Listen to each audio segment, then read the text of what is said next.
Well, you got me sweating, Lord. Yeah. Whew. Is this the right beat? All right, this beat is cool. Something smooth for you. Something melodic. Don't mind me, I'm kind of special. No, In a you good way. All right. Something smooth for you. All right. What's up, everybody? How's everybody doing in the building tonight? I'm not going to call everybody name out because today is something special. So we're going to get right into it. We're not going to rush anything. I should have checked my mic levels. Make sure my mic levels is good because I'm going to edit this anyway, y'all. So it would be well put after we do this live. okay?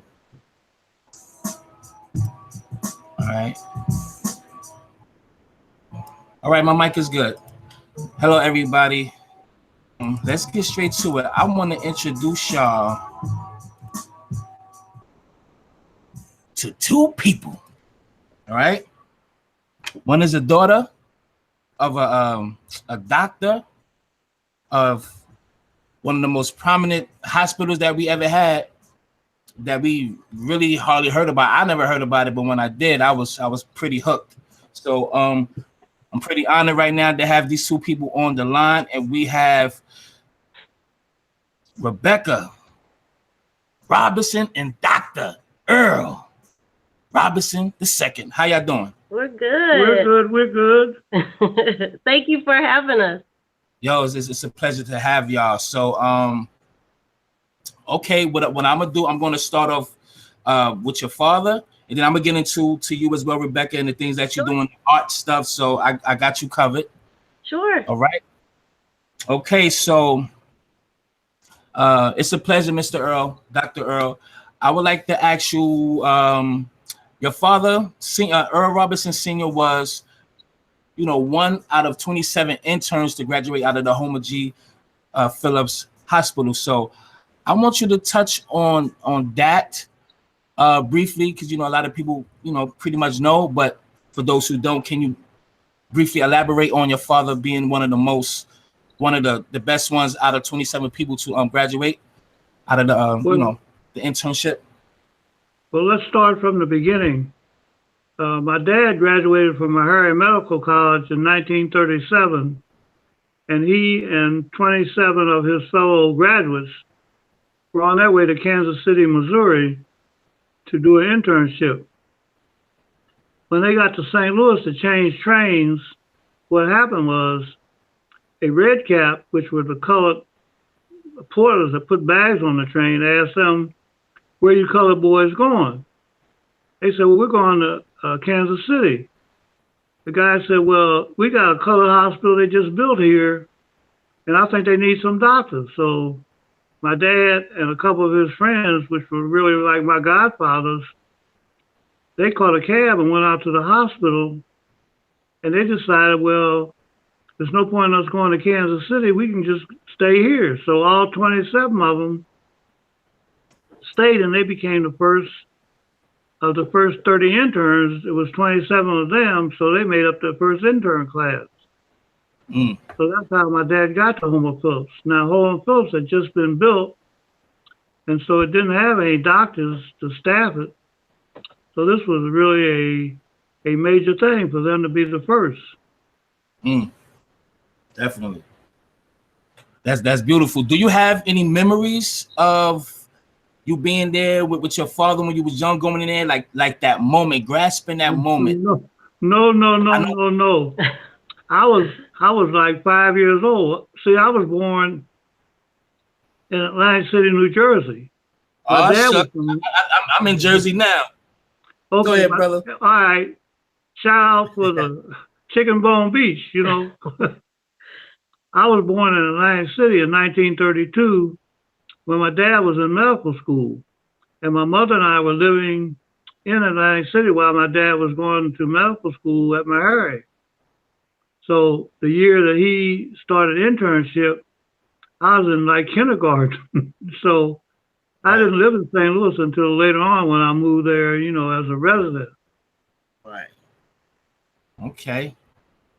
But you were still around at a prominent time. You was just young, but it was a beautiful time then. And I'm trying to figure out, well, we all know the answer, that how we didn't hear about that. And I done so much study on our history. Like I done indulged in a lot of study as far as our Black history, and this was way overlooked. This wasn't even peeking out the bushes. I didn't even see this story. So this is a real unique story that needs to be told. So I'm glad that, you know, the Creator has blessed you to still be here to you know, share that with the people, because this is well needed. So yeah, well, I thank you myself for being around to be able to tell the story. That's right. Yeah, right. Yeah, well, you ain't going nowhere. Well, not no time soon, though. You right. know. You gonna live forever. Not really. How old are you? 35? I'll be 86 on the 28th of February. That's what's up. But you look 39, all right? Oh, yeah, well, you know, a long time ago when I was able to drink, you know, my story kept me strong, you know. Right. That's good. That's good.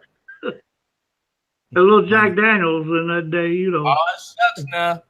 Don't make me go to the liquor store. We have a little cheers. Yeah, I can pound with you, man. You know, I can do it. Okay. Now let's go into the founder of the hospital. I'm gonna read a little something, and then I think I'm gonna end it. Yes, I'm ending it with a question. So, all right, the St. Louis attorney Homer Gilliam Phillips, a descent of slaves in the 1800s. In 1904, Phillips moved to St. Louis to open a law practice. In 1904. In 1904. Right, I wouldn't even thought about that, you know. That's crazy, right? But that's a beautiful thing. You look at the progress, right, that we was in at that time. So, do you want to add on to that before I finish? If you want, do you want to add on to that? Or the only thing I can add is that my dad was born in 1905, so they would have been contemporaries as far as age at the time he interned there. But the thing about Homer G. Phillips, who was the attorney, was the whole story was that the hospitals in St. Louis were segregated, and they had a city number one at the time that blacks were relegated to the basement down by the steam pipes. Plus, they had a couple black hospitals that were little small kind of hotels that they just had rooms where they couldn't do surgery or anything much. And no white doctors were taking black patients during that time. And the white hospitals that were private naturally didn't take any black patients. So Homer G. Phillips lobbied to have a all black hospital built. right. That's how it came to fruition, but it took years for him to get the bond issue. I think they said it took 10 years for that to happen. Right. Right. And he was active in social politics in 1922. Phillips supported a 87 million bond issue. Well, 87 million bond back then is like probably 50 trillion of today's money. All right. Right. See, that was for the whole city. And Homer Phillips was just part of that bond issue, of which $1 million was assigned to build this hospital for the colors. Right. As they called us in, you know. And what kind of surprised me is that you know, he was trying to like the whites was trying to give him a hard time, and then he was finally granted funds to build the hospital. It was completed in 1937, but he died in 1931, right? Yeah, he was murdered. Oh, and nobody really knows whether it had anything to do with the bond issue. It was always something that was suspected. Wow. But he was. Go ahead, sir. I'm sorry. He was assaulted. He was on his way to work one morning, and he usually caught a trolley to go to work. And as he was getting off the trolley car, two men came out of the alley and shot him to death. They never did solve the murder. See, I want to be respectful because I'm interviewing you, and y'all might put this on your site. So I'm gonna be very respectful. I don't know, but I'm gonna be respectful because we all know every time when we try to do something and get ourselves together, move up, somebody. Mm-hmm. I'm sorry, I'm just gonna say it, but in a respectful way. People who was not blessed with melanin will try to stop you from shining because they know when. I'm not saying all of them, but a lot. When they know if we get the chance and the freedom untouched of doing something without being bothered, we will flourish in anything. They know that. So that's why they don't want us to get to a certain point, and they just killed that man knowing what he was trying to do.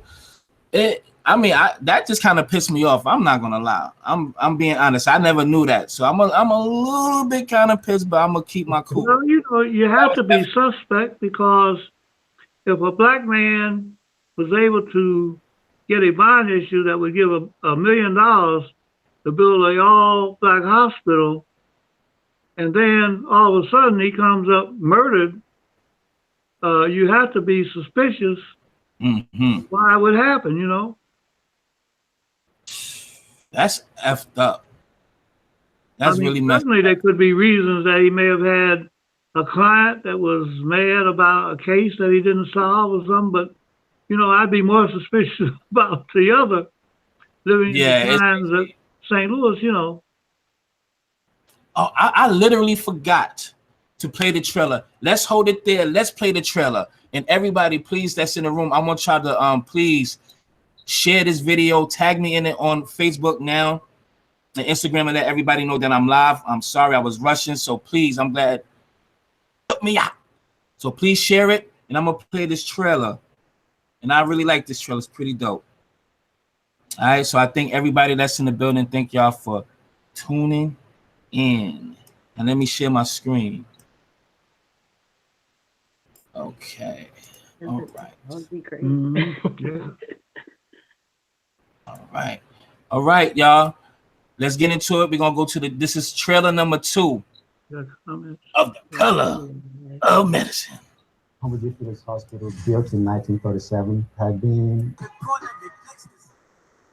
Dope. Make me start rhyming right now. I'm ready to bust a rhyme right now. You ready? Brian put his foot in that one. Yeah, he really did good. I heard he's a teacher, right? Brian Shackelford, the one who edited the trailer. Oh yeah, Brian. Brian. I was talking about the guy who was rhyming. Is he a teacher? Yeah. I think his name is Jeremy. He's a teacher at Sumner. Yeah, right. Right, he's good, and Brian did very good with this, man. Brian is really good. Yeah. This was nice. I'm ready. If y'all do a third trailer, I'm rhyming on that one now. Oh yeah. Have you come in and rhyme? Yeah, right. I'm gonna bust a rhyme. Right. Yeah. Email Brian. He'll put you on. Okay. Okay. Okay. Tell us about the time, because when people first came to that hospital, it was a magnificent sight. So, do you care to elucidate on that, like how big it was, the structure, like something this is like new, especially in that day of time, in that moment. So, an all-black hospital looking like that and that big, I know it was mind-blowing. So, you care to share on that? Well, the hospital itself was designed by a very prominent architect at that time, and it was done in a Greek Gothic style, and it was really magnificent because the brick was kind of an orange colored with the cornices of the hospital in a white concrete-like substance. So the way the hospital was built, there were 4 wings, and the hospital ran for a whole city block. 4 buildings. The main hospital, there was a nursing home, nursing quarters, intern quarters, and also quarters for the director of the hospital, Mm-hmm. plus his own power plant. So it was able to function with no need for any city power because everything was built right into the hospital. In fact, the hospital was right in the middle of an area in St. Louis called the Ville, which was really a black community that was self-serving in St. Louis, so it was the perfect place to have the hospital. So there was Sumner High School that was a block away. Across the street from the hospital was Tandy Community Center. Also, there were several grocery stores. There were cleaners. There were bars. There were restaurants. There was, some of the citizens that had a little wealth lived in the neighborhood, so it was self-contained in this special area of St. Louis called the Ville, V-I-L-L-E, Mhm. which is some history there too. Now, so it was all black. Everybody patronizing everybody business. There's money circulating. Right. Now, it always come to the time where we think, oh my God, their toilet seats is softer. Damn, their toilet tissues is softer too. And their water is much crisp. So when did that light bulb, that dumb light bulb, I'm sorry, because we still got people like that now. Right. It came to the point where we had our own businesses like Black Wall Street, Rosewood, and plenty others, St. Louis, and then things of that nature. So what was that turning point where we wanted to include, instead of doing like a fair business exchange? You know what I mean? Because we need to have business. Like, we could do business, but don't have people infiltrate and take over your business, because they're going to take over. Anyway, the point is, far as the segment integrating coming to play, far as, our businesses and stuff like that. I hope I made sense. Did I? Well, I understand what you're saying. When did the white folks come and try to take over? Hell yeah. Okay, That's right. well, that took a little while, because first of all, Right. they didn't want to be part of it because we had our own unique place. Mm-hmm. The interesting thing is that the hospital was all black. Like, I'm talking about all black, from the lowest person that worked there as a janitor to the medical director to the head of nursing to the head of each division of surgery. Everything was black. You didn't see a single white person unless they came as an emergency patient. And then they was like, "Woo, that nigga fast." You see that, Billy? And Yeah, then nigga do that thing. And then once the hospital gained its reputation, whenever there was trauma, Homer G. Phillips was the #1 trauma hospital in St. Louis, because we took care of all the gunshot, the stab wounds, the auto accidents. Because later on in time, we were right off the interstate. When they put the interstate through the city, it was hospital to the interstate. Right. Man.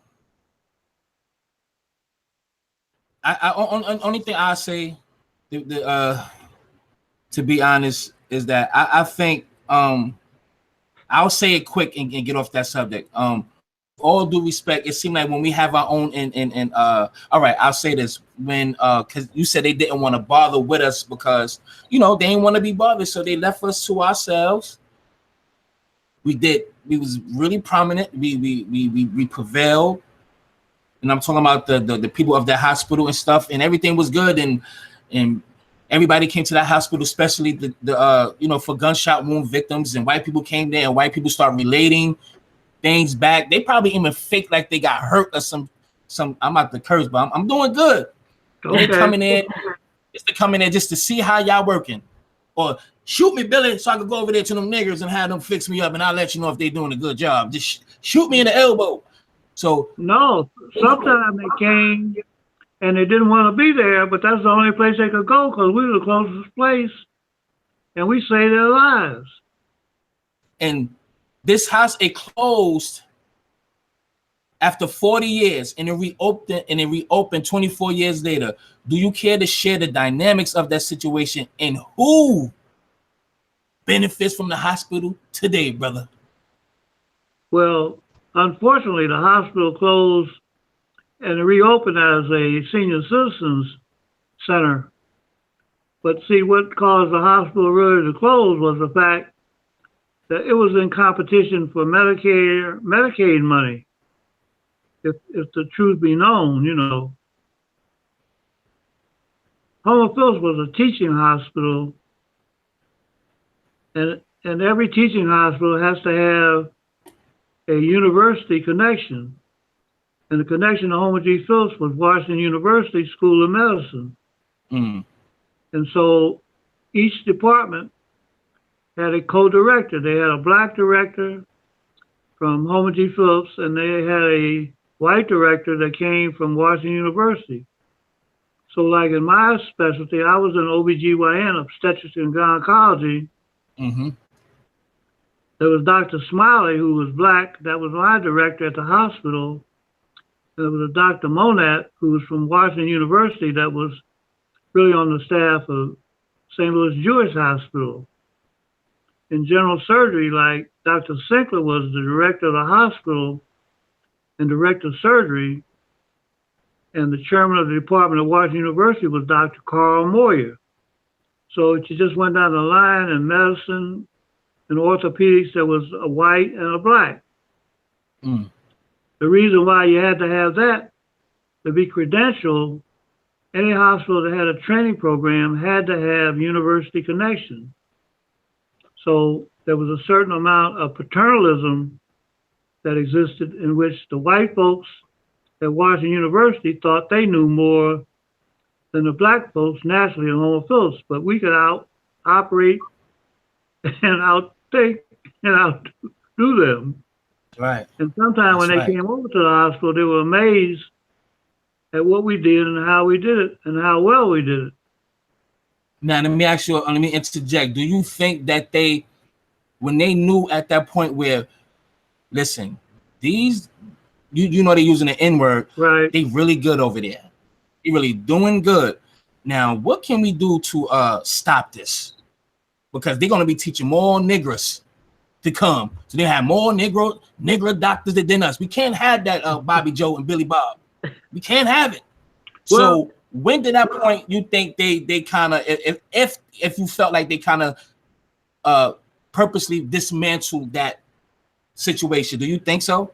Well, I do.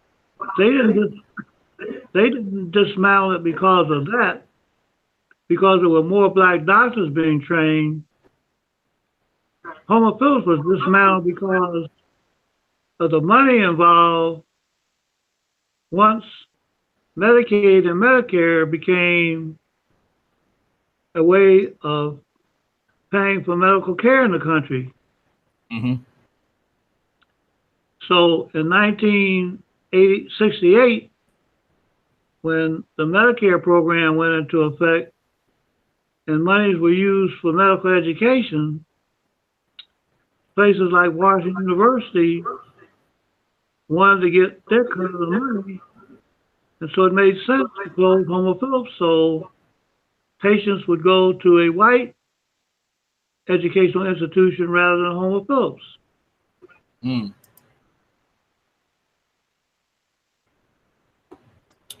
It was a complex situation, but it was all about money, you know. And I think the system, the government, the people, those politics, they literally they plan stuff like years ahead. Some of these people don't even live to see their plans coming to fruition. Like the Medicare thing, they know what, if they put this in place, they know something important that's going to be diminished or scrapped. Certain things, you understand? So I just don't know. It's just sad, but it's good that there's people here who want to keep this legacy alive, to keep the story alive, and we need it because I said this before. This is the time where this generation here, like not my generation, these millennials, like this generation here, and further, this is an important time because, like this story here, this stuff is going to be scrapped within the next decade or two. You know what I mean? Like if this be going to a new millennium, all this new stuff, they don't want to hear what's going on in the past. Right. This is how their mind is just functioning right now. So it have to be people like us, man. People who want to know something and is not too content with being a freaking idiot. Because you got to be an idiot to hang out with your people now. You got to lower your vibration, your vocabulary, and your smartness to hang around now. So, you know, people like me and others will carry that torch, man, to present Black excellence. You know, everything. That's what I'm about. I mean, I'm well rounded, but I'm always into my history. So, I'm glad you sharing that story with me. I have more questions for you. All right, but I want to go into Rebecca real quick, and then we're gonna come back to you, Mr. Earle. No problem. Okay. How you doing, Rebecca? I'm great. Okay. Now, you the producer and director of The Color of Medicine, daughter. Well, co-producer. Co-producer, okay, and director, and the daughter of Dr. Earle Robinson II, the owner of SNOB. What is the acronym of SNOB? Well, first I want to say thank you so much for pronouncing it correctly. So I give you the round of applause for that. But yeah, SNOB was something I came up with. I think it was maybe like 2001, and I just got out of college. I went to a HBCU. I graduated from North Carolina Central University.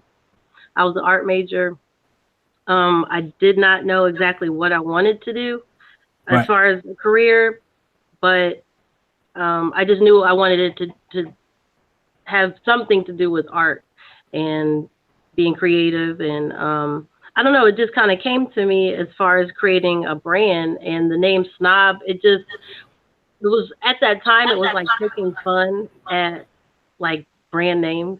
And the word snob kind of is just grown over the last 20 years. Are you a snob, Rebecca? Are you a snob? Absolutely, absolutely, yeah. But it's snob is in a good way, not meaning snooty or stuck up. Right. But I think someone could be a snob. Whether you are a music snob or a food snob or you love to travel, I think snob really is the epitome of art, fashion, and culture. And elegance. Yeah, it's just having a certain type of I guess just confidence. You have to project it, you have to live it, you have to really believe in it. And I wanted to reinvent the word where it didn't mean anything negative, but where anyone can embrace, what their strengths are. Absolutely. And you was working in the fine arts and visual communication and art history, and you made SNOB handbags. And you said it's more than just a purse. Yes. It's a work of art you can carry. Yeah. Okay. So when I was developing my brand, I was trying to figure out a way that I could really separate myself from what was going on, as far as in the fashion industry. And I was like, how could I really incorporate my art into fashion? So, one day I have a background in fashion design as well. And I just took one of my canvases and I just cut it and started to, play around with it on my sewing machine. And for whatever reason, it kind of made like this weird shape. And I was like, wow, this is really cool. This looks kind of like a handbag to some degree. And I was like, you know what? This might really turn into something if I could figure out how to really refine it and polish it up. And so it took me a good maybe 10 or 12 years to get it to where it is now. And, it's just been like an amazing journey. I don't care what it is that what kind, as far as branding is concerned, you really have to learn by, experience and making Trial and mistakes, error. trial and error. Yeah. So I started making these one of a kind handbags out of my artwork, and it was great because my art didn't have to just hang on the wall somewhere. It was being carried, and someone that bought my purse, I could showcase my artwork around the world if I wanted to, just by using a handbag. So Go that's how ahead, player. it started. I'm glad I'm a part of the family now. That's right. I'm Mr. Earl's grandson.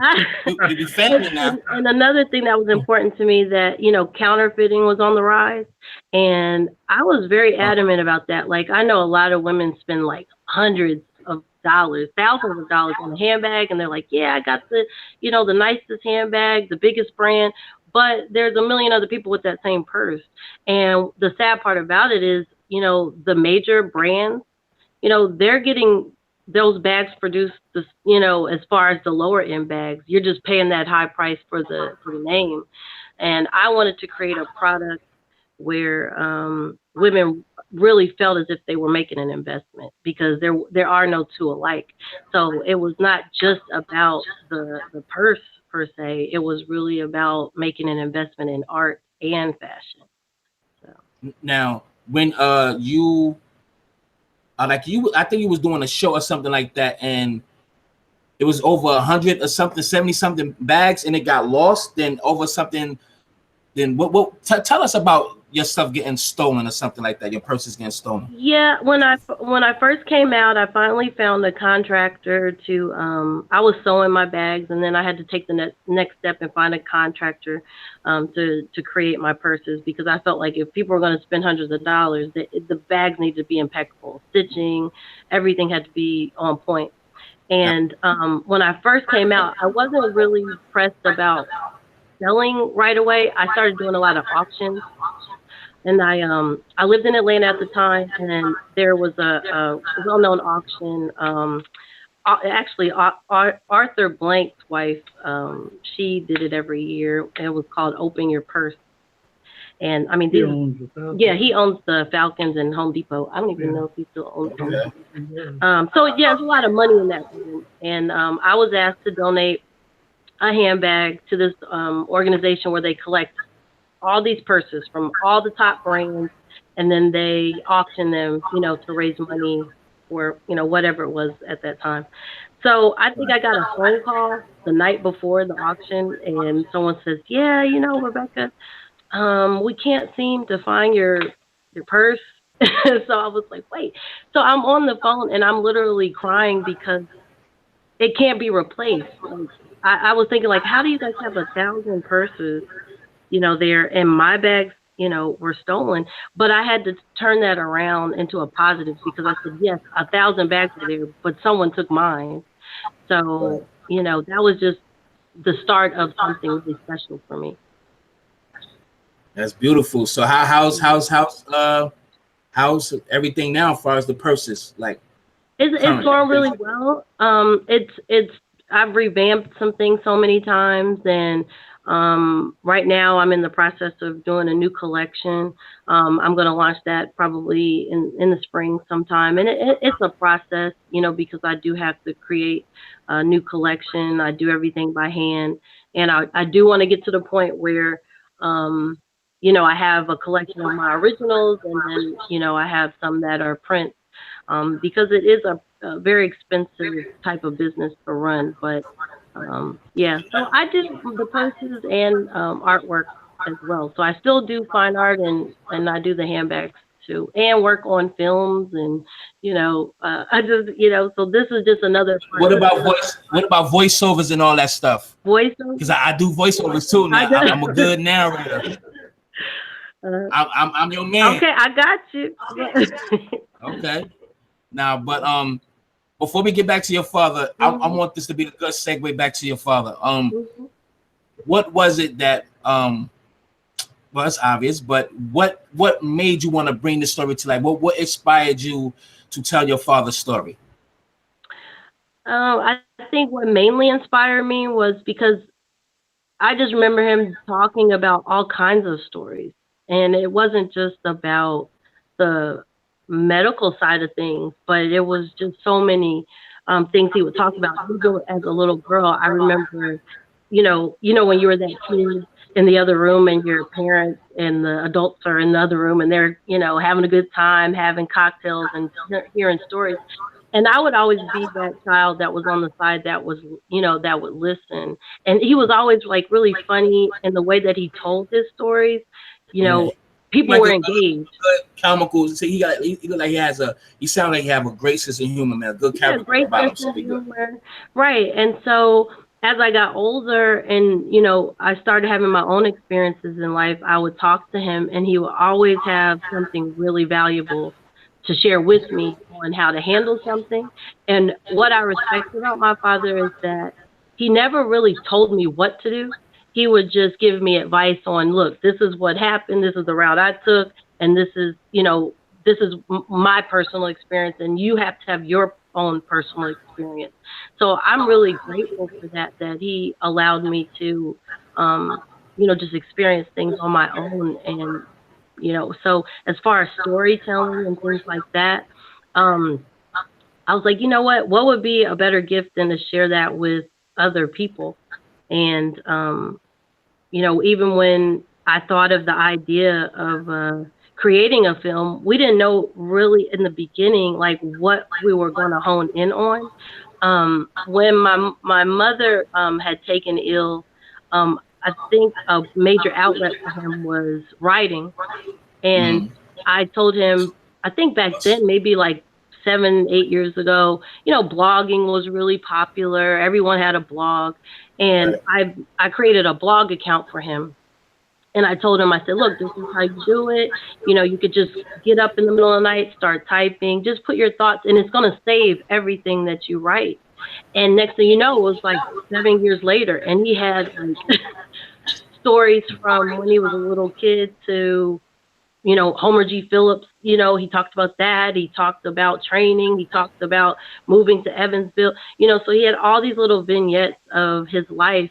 And I was like, what could I do to keep his legacy alive? And we just started, talking about possibly making a film. And the next step is really, you could come up with an idea, but you got to have a team. You can't just go out there and start making a movie or creating a script, or you have to have all these elements to be able to make it happen. So Absolutely. mhm. And I'm gonna ask him the same question at the end, but I want to ask you now. That's how I was formulating it in my brain. Mhm. Rebecca, what does your father mean to you? And then we're gonna get back to your father, because fathers means a lot. So, What does he mean to me? yes, Mm, let's see. I know Well, that. I know that's gonna be a soft spot. Yeah, yeah, I know. that is a Yeah, soft I know. spot. I know. I have to say, and this might be a weird answer, but I feel like we're one and the same. Like when I look at him, I see me, and I think when he looks at me, he sees himself. And Me too. Both of y'all. Right yeah, there. and I feel, everybody has a purpose, but I truly feel like my purpose was to be here for my mother, my father. We've had a lot of hardships, and one thing that's hard is my mom is not here, and she just passed in June, so it's very difficult for me. Sorry, No, no, sorry no. to hear that. I apologize. It's, yeah, I and apologize. and normally I don't get really emotional talking about it because I'm okay with um uh when someone is in a better place, that makes me feel better, as far as sorry. Can you see me okay? A message just came up Yeah, on everything my is good on. I think it was Joyce. Okay, but yeah, so I think when you go through hardships as a family and you try to create like what I'm trying to do is create a legacy for my parents. Um, I just want to make my father proud. I want to have something where people can learn people can share this, people can be motivated and inspired at the end of the day. It does sadden me that my mom is not here to see all of this hard work. And I remember my mom used to always, talk to him about all of his achievements. And my dad has always been pretty modest about, everything he's accomplished. And I personally feel like it's time to celebrate. It's time to tell the world all the things that you've done, all the people you've, inspired and touched. Because if he didn't want to talk about it, I was going to talk about it. But now I think he's gotten more comfortable with how the story is going and, all this progress that we've made. True. Yeah. Absolutely. Well, one legacy that I always wanted to leave was not how good a doctor I was. I'm more impressed with the fact that I believe that I was a great teacher. I think that is one vocation that surpasses all others, to be able to teach and leave a legacy by that. So, absolutely. Fortunately, I was able to teach this child. And I want to leave a message about how much we taught at Home Phillips. Yeah. Are you hearing us okay? I just got a message. Yeah, because only thing, no, I hear you perfectly. It's just that I guess it's my speakers, because when y'all talking, it'll just keep switching back to me as well. But it's still good. Yeah, everything is still good though. I'm gonna read some questions. Okay, I already said that off camera, but let's get into that too. I see you as a young man yourself. That you're a techie. You are active on social media. Tell me about how you was able to adapt to the social media way of communication, and you're a pretty hip guy. So if you wanna, tap into that real quick, that'll be cool for the people who don't know how hip you are. Right? Well, I've always been a person that had a mechanical bent. Like when I was a kid, and my mother, she said she didn't know this until I was an adult, that one Christmas, I was about 12 years old, and I won a Schwinn bicycle. You remember Schwinn? That was the Cadillac of bicycles. I think it's SWINN. Right, SHWINN. Yeah, right. Anyway, okay. Yes. I wanted a Schwinn. Well, I couldn't get it. They never got it for me. So my best friend, his name was Ernest. We knew this old German guy that did bicycle repair, and he gave us 2 frames and let us go in the back of his bicycle shop and salvage stuff. And we both built bicycles when we were 12 years old. Mm. And from that on, I was always into trying to make stuff. So one of my dreams was to be an architect, because back in the day when I was coming along, there weren't any black architects. That was featured in was Paul Williams, who built some of the mansions out in California. Well, because of that, I decided that architecture was something I'd like to be.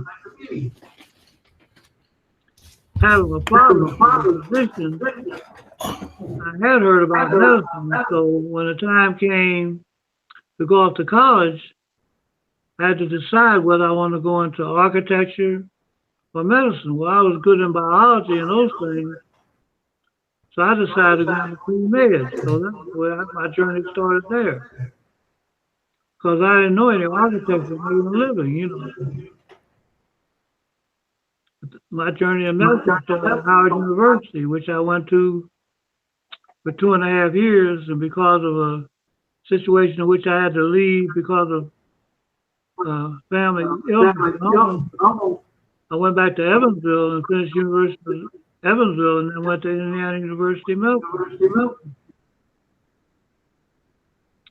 Right. At the medical school, I decided to go into OBGYN, and that's another story in itself. That could be there, Right. Books.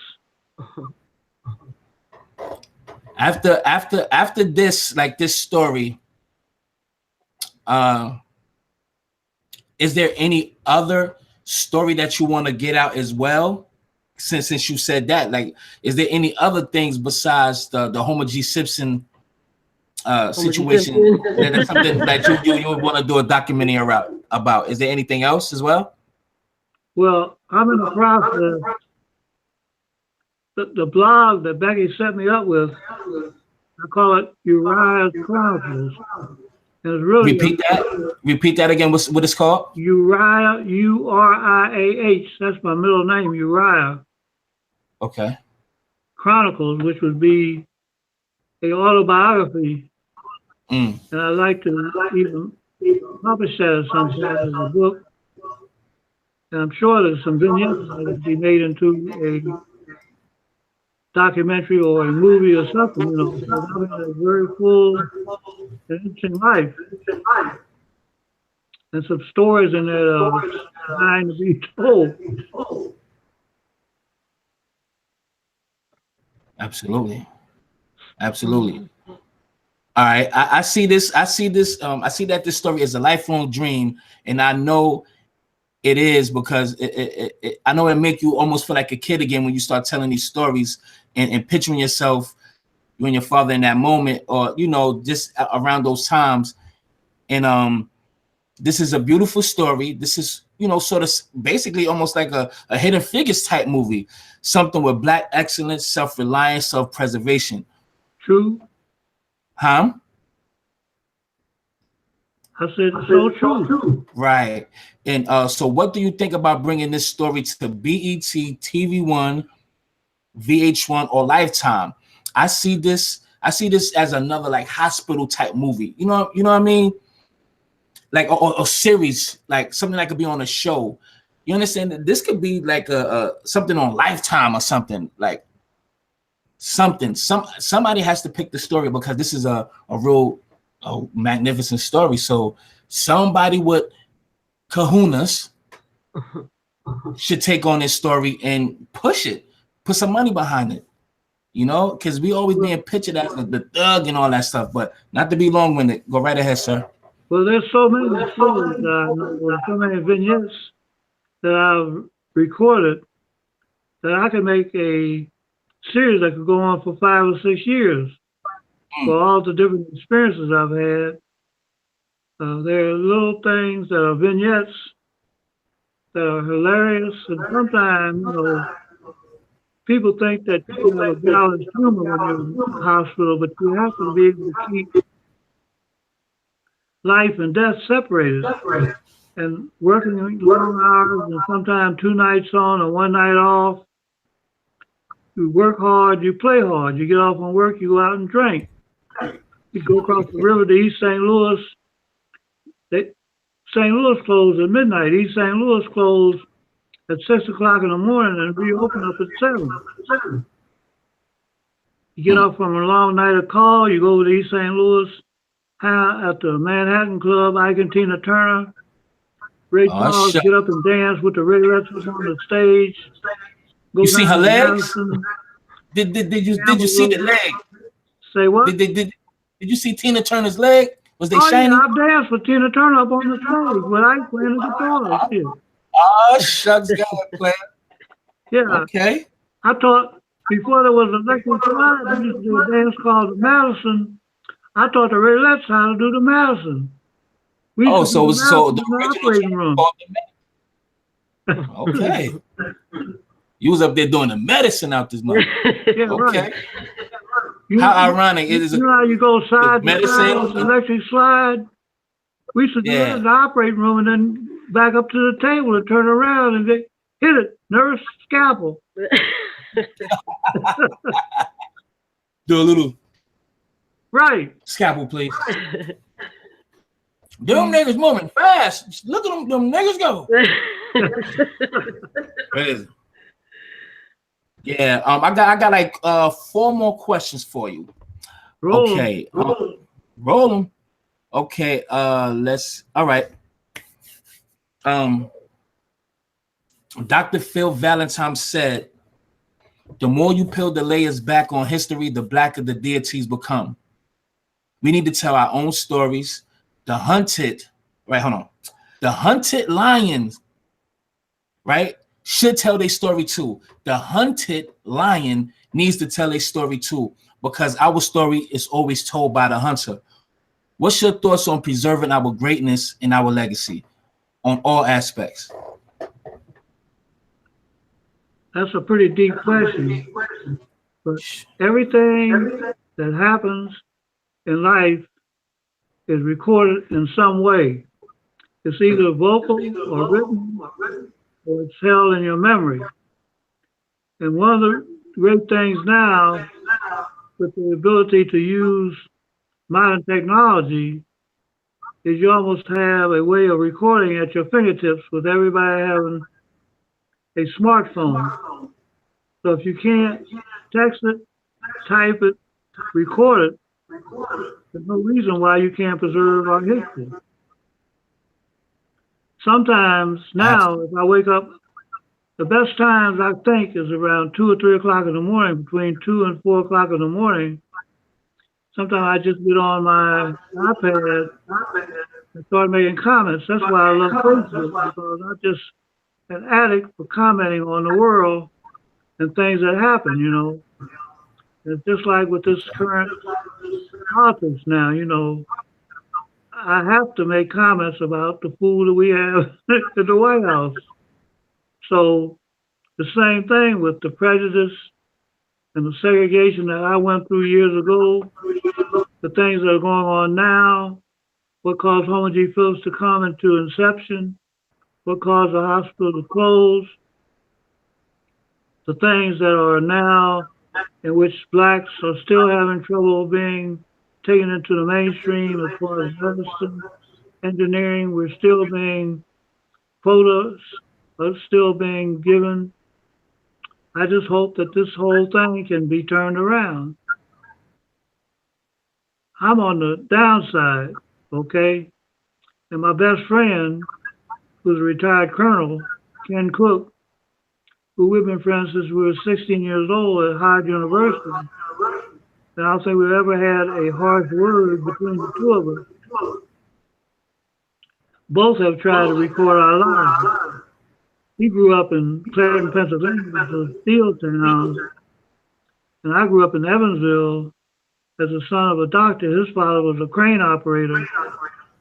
But we both have had experiences, and that's what we're trying to leave to our kids and to follow us. So that's one of the reasons why I wanted to document this all-black hospital that has so much impact on black medicine in the United States that people don't realize that up until 1970, we trained probably 70% of all black specialists. That's the end of my story. No, it's just the beginning. I know there's more to that. Now let me ask you a question. You can let me know if you want me to edit this out. But I have to ask you, since you are elder, and you was born at a prominent time, a crucial time, grew up through some crucial times. What do you think about integration? That wasn't even in my questions. It just came to me now. What do you think about it? Do you think we was better off segregated? Because segregating don't mean like just separate. Just segregate, get our own shit, get our own stuff together. We could do business with other folks, but as far as just, dropping everything and meshing together, do you think integration has messed up the black excellence and elevation where it's supposed to have? It should have been where it was today. I'm sorry, I'm jumping, hard to get it out, but do you think integration messed up our progress? There it is. Well, don't let me get started on that. Oh shoot, you talking to the right person. We could be on live for 10 hours. First of all, integration diluted out some of the black excellence because of the fact that it was integration. Unfortunately, the only thing that integration did was give us a chance to see what we were missing out on. The abilities, the Absolutely. technology, the intelligence that blacks had can go all the way back into antiquity because we built the pyramids and went on to do most of the things that happened That's what I'm in talking this about. new world as slaves to build the mansions, to build the White House, to build the Capitol. We were the bricklayers, we were the masons, we were the everything. All integration did was try to bring us up to a parity on people that were the haves and we were the have-nots. Mm. Also, Oklahoma, and that's where the Black Wall Street and the white people burned it down. Where there was areas like the Ville in St. Louis where we had the opportunity to have our own. We still could have survived if they allowed us to have access to the money, but the money was in the bank. And who owns the purse controls the type that you have, life you have. When we lived in the slums and they built the ghettos, what they did, they changed the ghettos into projects. And they kept the ghettoization by building high-rise projects and bunching everybody together. Some of the most Mm-hmm. beautiful projects were first built, like I lived in when I was growing up in Atlantic City, like Staley Home Village, which are like 1-story and 2-story buildings. But then when you build like a 11, 12-story building, like in New York, in the Bronx, or in Brooklyn, or in Harlem, or Brooklyn, baby. Bruidago in St. Louis that I lived in, it was 33 buildings with 20,000 people living with no grass to play in. And the sun comes up in the morning and goes down in the evening. There's no cool until 2 o'clock in the morning, and then at 5, the sun comes back up. Right. That was segregation, and they called it integration because they were building this for us, but they were keeping us together. So I'm very Absolutely. understanding about where you're coming from, but in my lifetime, I've lived through integration. I went to medical school. They had a quota system at Indiana University. They took 3 blacks, they took 3 women, they took 6 Jews in a class of 150 medical students. And that was up until the 1970s. There were 100 and some medical schools in the country. The only 2 black medical schools during that time was Meharry and Howard. And even when they integrated the medical schools, that's why they had to have a homogeneous Phillips, because of all the places that the blacks finished, there was no place for them to get specialty training until they went to a hospital like Homer Phillips. Meharry and Howard, their 2 hospitals couldn't train the people that they were turning out. Mm. Crazy. Lastly, on the integration thing. Well, all right. I'll say that because I know we are the alpha and omega. We are the first people to do everything, but they it's propagated that we are 3/5 of a human being. We monkeys and all of this stuff, and we managed to still live through all this stuff that we've been going through. And like Dr. Joy DeGrasse said, we are a miracle type people. So I just think that we need to just focus more and stop hating each other, man, and just do this thing because we still at the bottom of the totem pole. So I'm really about black excellence, or wanting us to go back to that, tap back into that. We was forced to go into black excellence because we had no choice. They put us in areas cluttered together, which was a good thing in a way because we learned at that time to learn to love each other and hold each other down in those trying times. Now, since we could hang out with everybody, Now we don't care about sticking together when every other ethnicity, they keep that code going. They have a code, regardless if they fight, in-house fight or whatever. They stick to a code, meaning patronizing, supporting every other ethnicity. But we want to include every goddamn body instead of our own. And it's not like yeah, I'll leave it there. But I just think that we need to how long that we have to say how long. When is we gonna get it together? Or we're gonna be saying that shit in the year 3015. Yo, we need to get that shit together. Yeah. How long? Not long. But we definitely have to start now. Yeah. As far as this film is concerned, and people tune in to watch these podcasts, and they have Facebook, they have Instagram, and they hit like, and it's so important. That share button is powerful, and to get this story out, if everybody has taken something away from this where they want to share it with someone else, that's important for all of us as a team, because we want to get this story out. We want people to learn. We want people to be a part of this history. So, I just appreciate you having us so we can reach people who had no idea. So at least this is a good step going in the right direction, hopefully. Absolutely. I have three. One other thing with you, Mike. Go right ahead, sir. You talk about 3/5 that white folks said we were.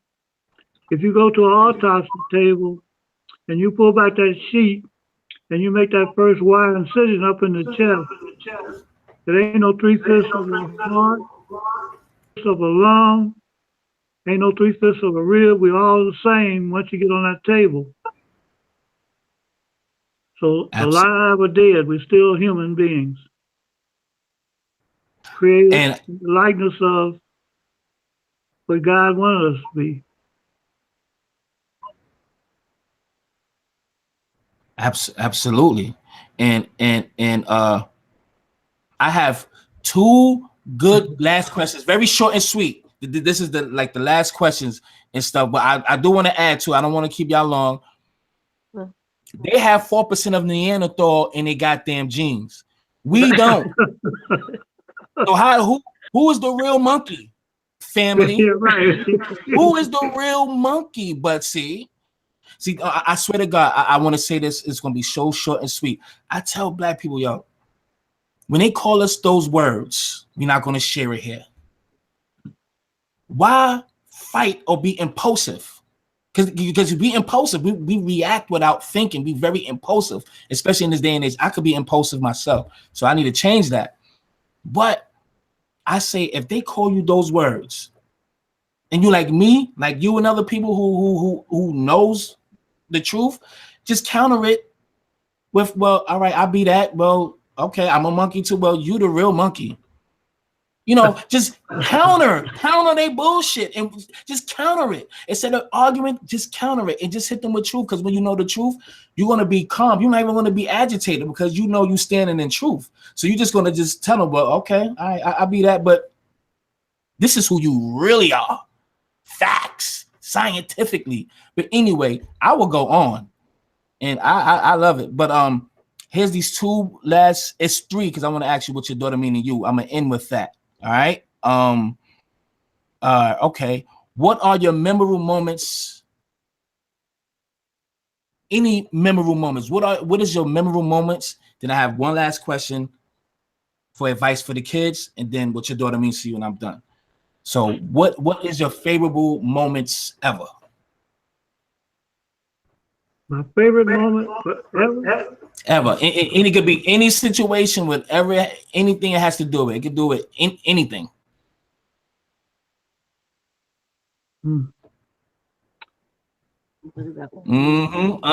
Miss Candace, huh? You oh. What was in the ocean? Oh yeah. We were down in an island called Eleuthera, and Becky's mother was a person that was sold popular with people. He loved to talk. So she had met another little boy's guardian on the beach, and she was running her mouth, and Becky was in a little flotation thing out in the lagoon.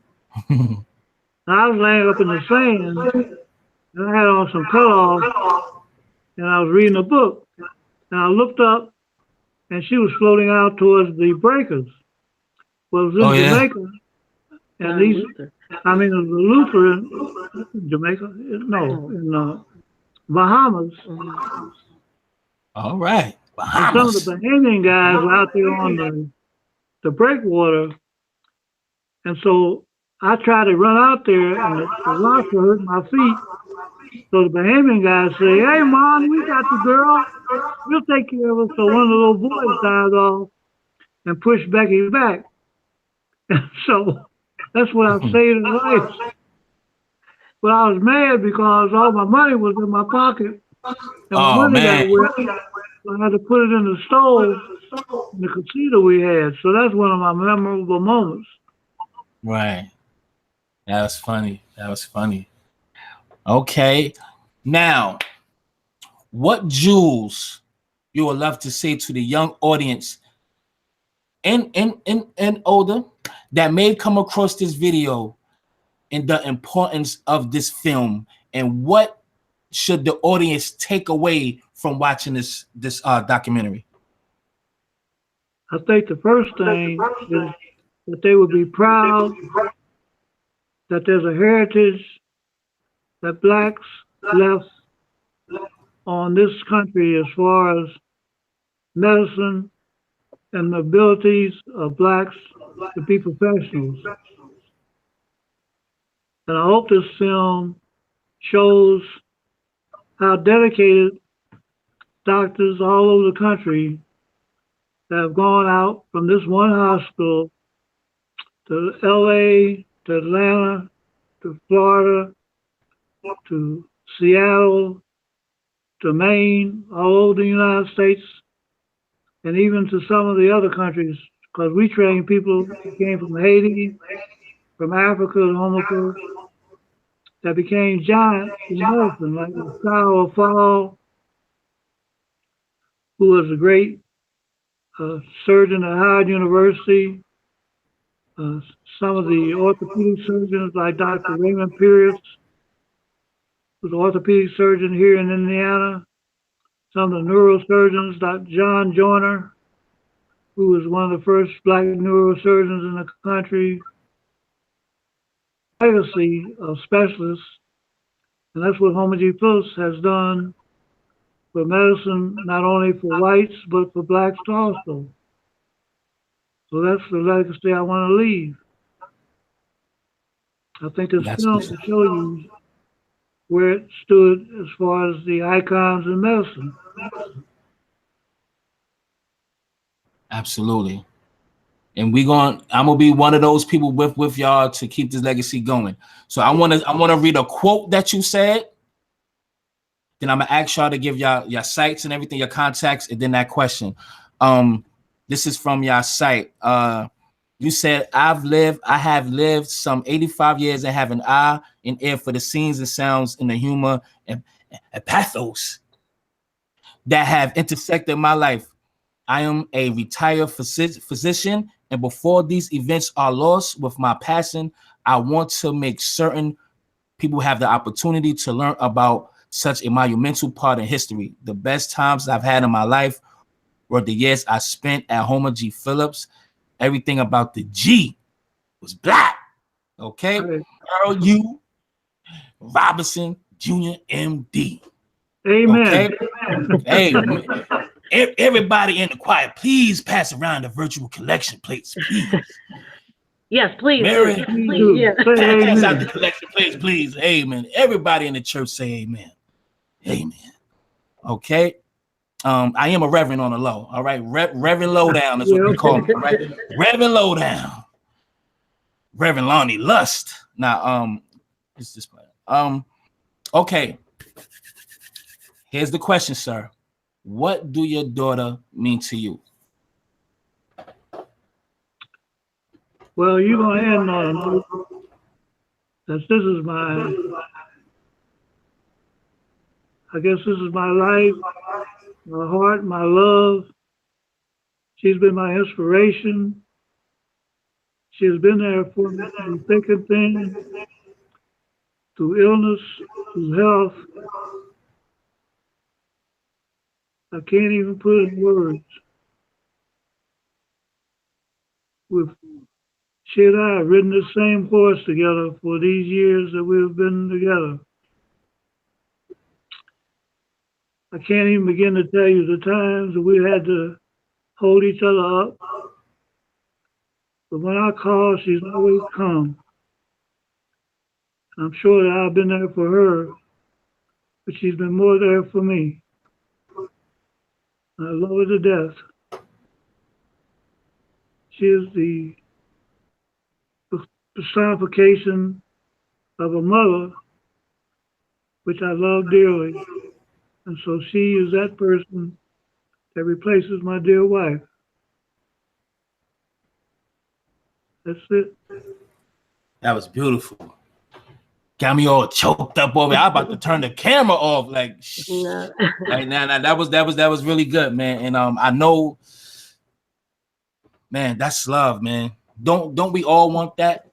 Don't we all want? I don't have my dad. That's why I got my little boy. That's why there should be no excuse. I'm gonna say this. I promise I end on this, y'all. Don't ever let if you haven't had a father in your life or whatever, don't use that as a crutch. Don't use that as an excuse to treat your kids like shit.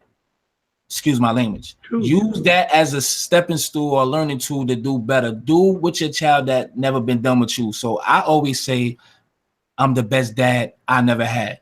So don't, because my father, I only seen the guy like 5 times. And I remember damn near all those moments. And he really never been there. So I didn't let that affect me to whereas I'm gonna treat my son like how he treat me. So having that love with your parents there, man, just cherish it. And I appreciate y'all. Please leave your contacts.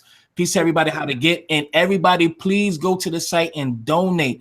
Whatever y'all can donate today, please donate tonight when this is over. Please donate. Go ahead, y'all. Okay, so we are planning another fundraising campaign, and we should be launching that if not in the next couple of days, probably by next week. But anyone can go directly to the website, and it's thecolorofmedicine.com.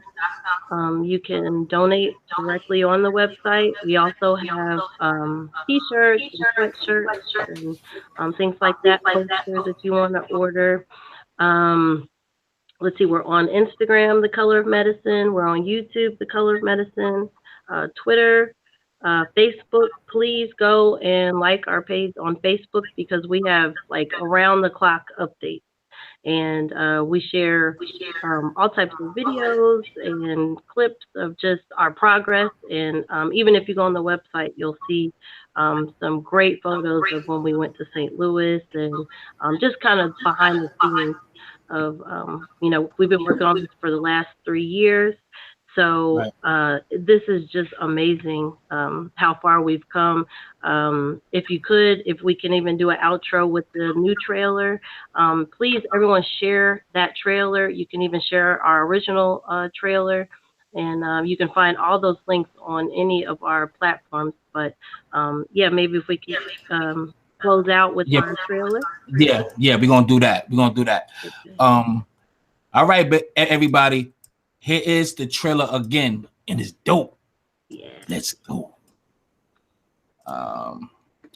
Hold on. Get it together, brother. Oh, hold on. I gotta share it. Okay. Sorry, y'all. There we go. All right, let's get it. Homogeneous Phillips Hospital, built in 1937, had been. We can go back and watch. Dope. That was nice. That was nice. Well, so that's our second. That's our second trailer, but we still have the first one. If people still want to get a little bit more information, it's a little bit longer, probably about 3 minutes. It goes into a little bit more detail. So if people want to watch that first, and then you can watch the second. But yeah, share out everything. Share it, please. And so I want to thank Rebecca Robinson and her father, Dr. Earle U. Robinson II. To be honest, yo, it was my pleasure. I'm honored to have you come on my show, bless my show with your experience and everything, because you ain't have to do it. So I want to say I definitely appreciate both of y'all, and I feel like keeping in contact with them, like, you know what I mean, like the call to your boy, y'all, say how you doing, you know what I mean? I want to do that, man. He's on Facebook, so just add him. Stay in touch, man, and see, you want no reason to be nervous. You done good. I'm good. I'm better now. I did good. You done good. Thank you, sir. Thank you. I really appreciate that. Man, I will keep in touch. So his Facebook page is under his full name, right? Yep. Okay, I will be sending you a friend request immediately. Right. And again, it was lovely talking to y'all, man. And I really appreciate this. And I just hope this won't be the last time. It will. Okay. Thank you so much, Mike. We appreciate it. Thanks, Mike. Have a good night, sir. And Rebecca, peace. All right. Good night. See ya.